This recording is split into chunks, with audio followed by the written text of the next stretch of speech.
Hey friends, and welcome back to Trying To with Leah. If you're new here, my channel is all about healing, growing from our life experiences, and actively trying to become better people every single day. So if you are into honest conversations about healing, self-growth, emotional health, and navigating life in a more intentional way, definitely like and subscribe so you can follow along. So recently I've been confronting another really big struggle in my life, and that is my hyperindependence. And if you're not familiar with that term, lucky you.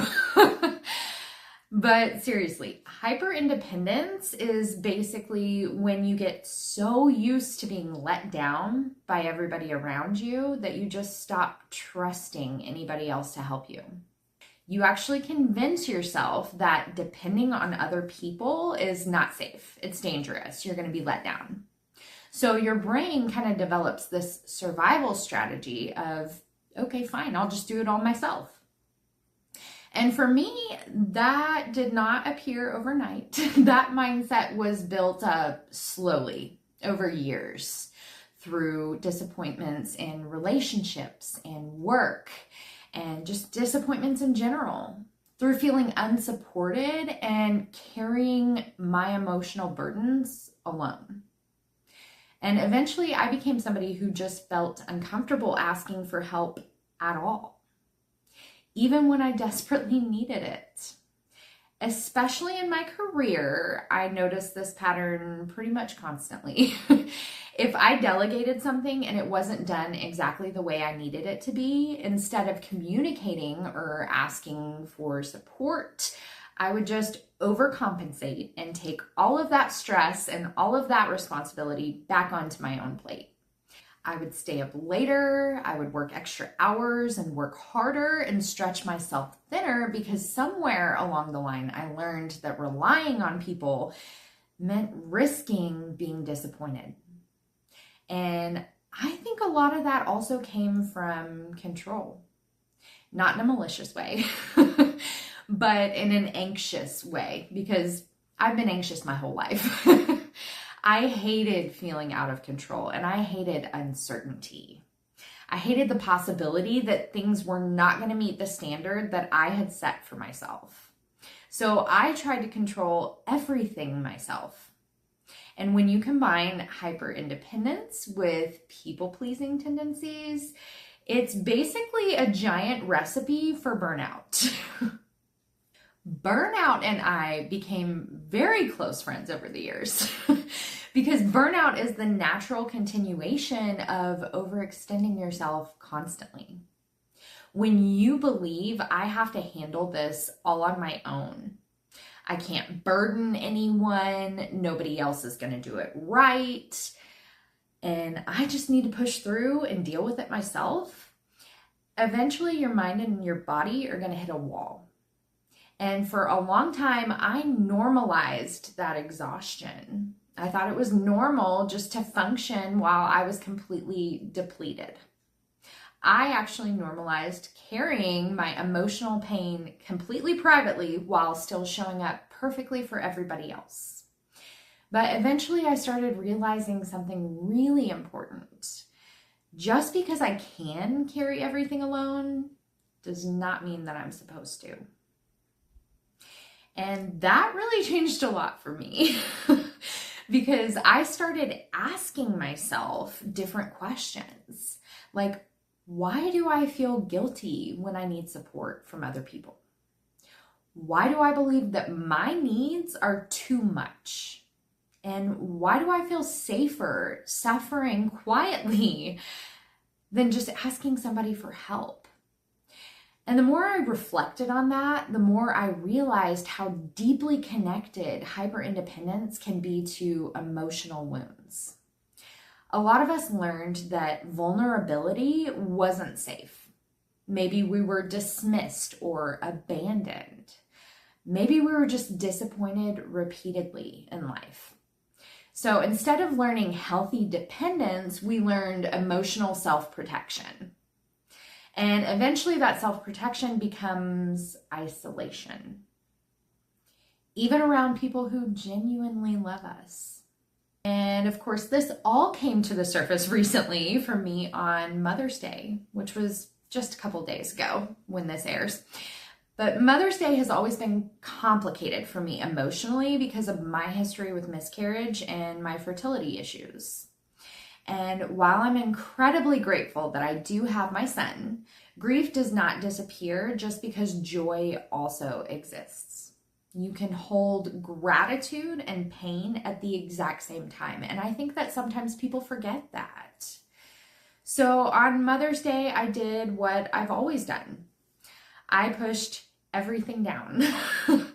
I focused on everybody else and I got through the day.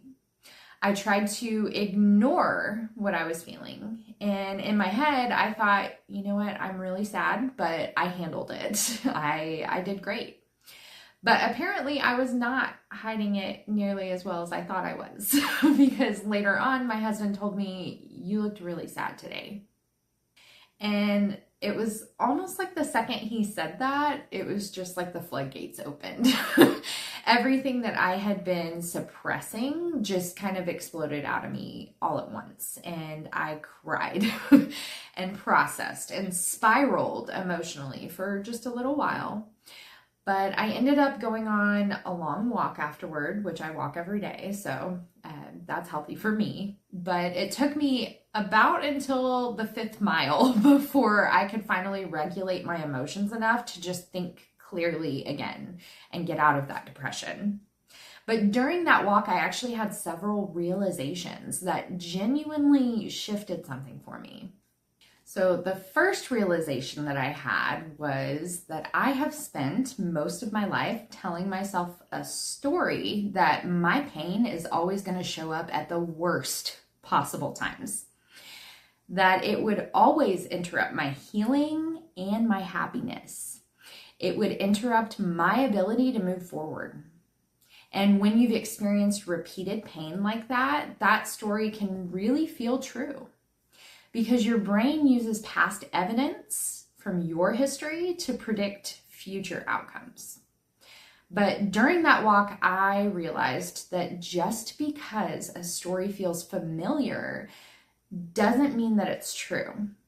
I had accepted this belief that my emotions were these inconvenient interruptions instead of what they actually are, which is signals and messages and things that need to be processed. Because emotions do not disappear when we ignore them. They actually just wait it out. And then eventually they get louder and louder until they erupt all at once, like a shaken soda bottle.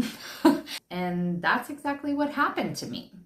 I had bottled everything up for so long that one tiny moment of acknowledgement caused it to just flood out. And that realization actually led to another one. Maybe my healing isn't supposed to happen all at once. Maybe we're actually supposed to process emotions in smaller doses, consistently, regularly.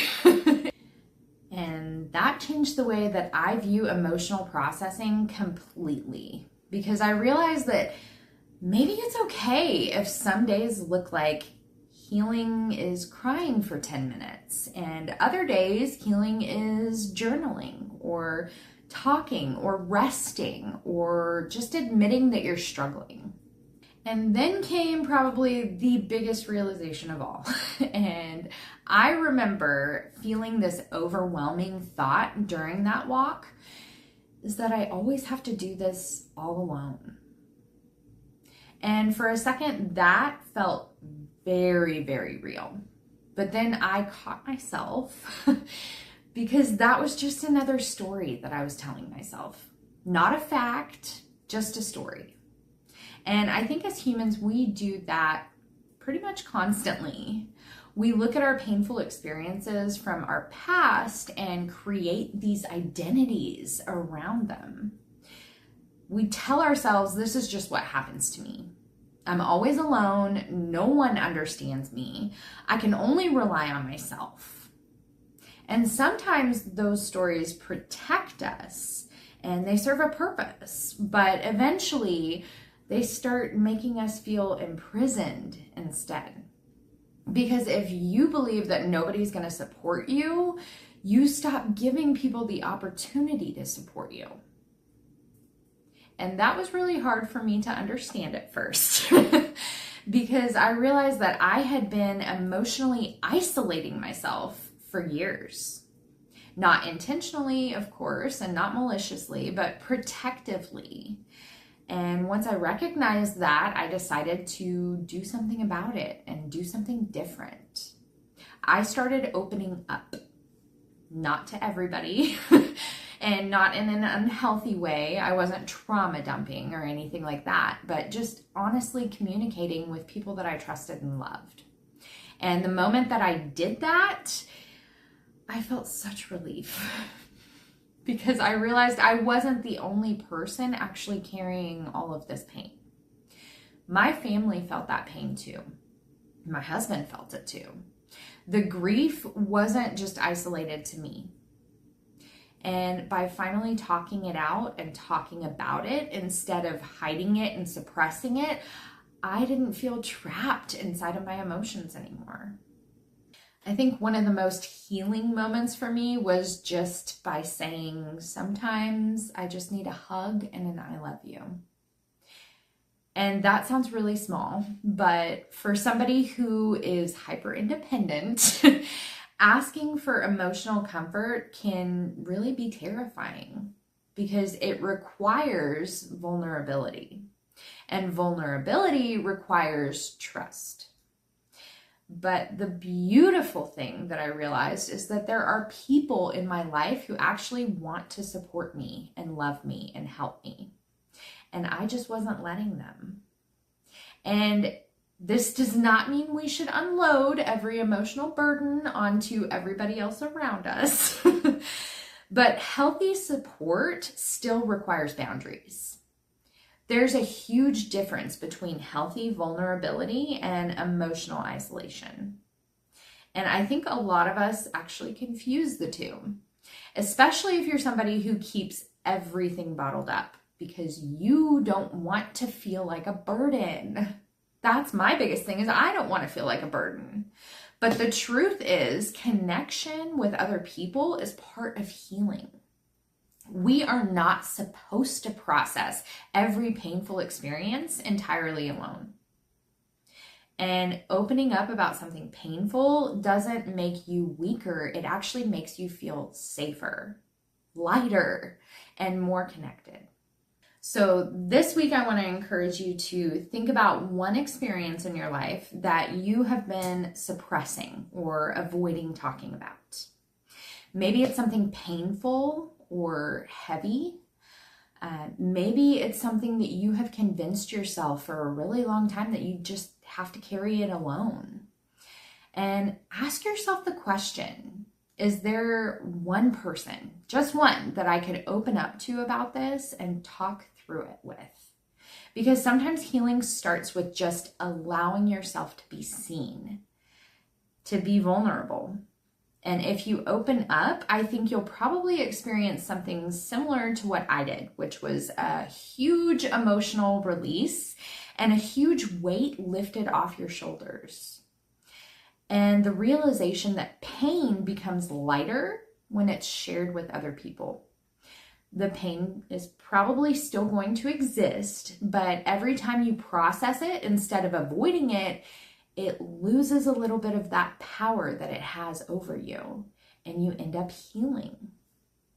So let me know in the comments if you have ever struggled with hyperindependence, bottling things up, or feeling like you always have to handle everything alone.